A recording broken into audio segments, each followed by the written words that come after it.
Now, to answer the first question, Koch Comics, we've been here since 1985. That is, like, let's do our math, 25 years. That's actually a substantial part of the history of comics, which basically, comics as we mostly understand them are around from about 1940 on. Brooklyn has been part of comics from the get-go. One of the characters in Simon & Kirby's Boy Commandos was named Brooklyn.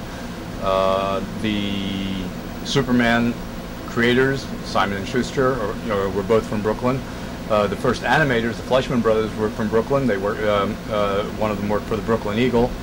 The EC Comics, which is obviously the sort of a high point of comic anthology and all that, and obviously the birthplace of Mad Magazine.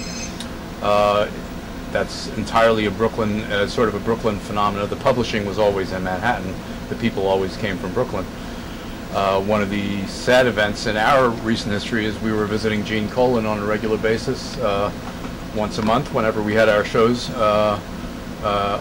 people would come down for the show. But Brooklyn is kind of a perfect place for comics for any number of reasons, both on the creative side, on the industry side, on the just about from every angle. Right now, everybody in comics knows who Diamond Distributors is. The immediate antecedent to Diamond Distributors is the company that actually founded direct distribution. That means created comic stores the way we know them. Is Seagate Distributors, and that was founded by Phil Suling and Johnny Levis.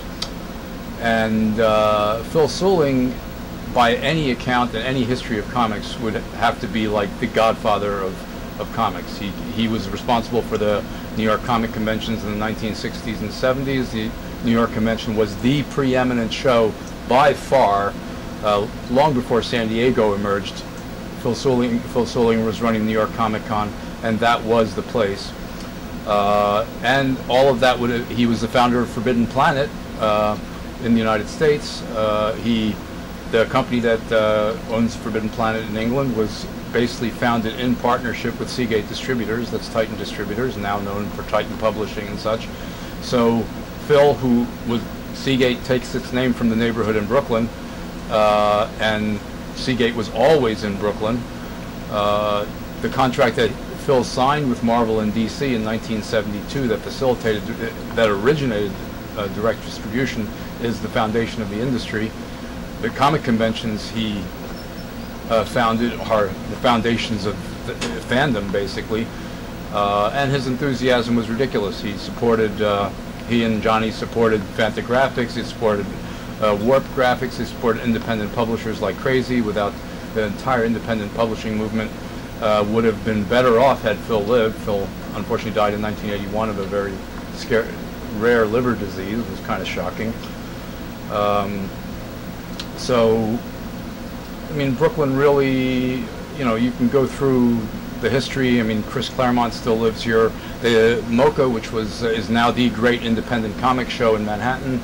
The first MoCA show was actually a Brooklyn indie comic show, and has since been not replaced. MoCA is a wonderful organization, but the Brooklyn enthusiasm and the Brooklyn aspect of it has been preserved.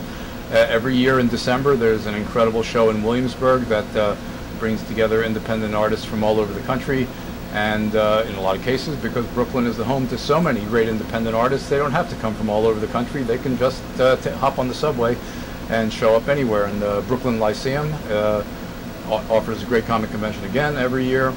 So, Brooklyn is kind of a really, really perfect place, and the warehouse is very, very comfortable here. We've been happy about our relationship with Brooklyn for a long time, so we are trying to expand that.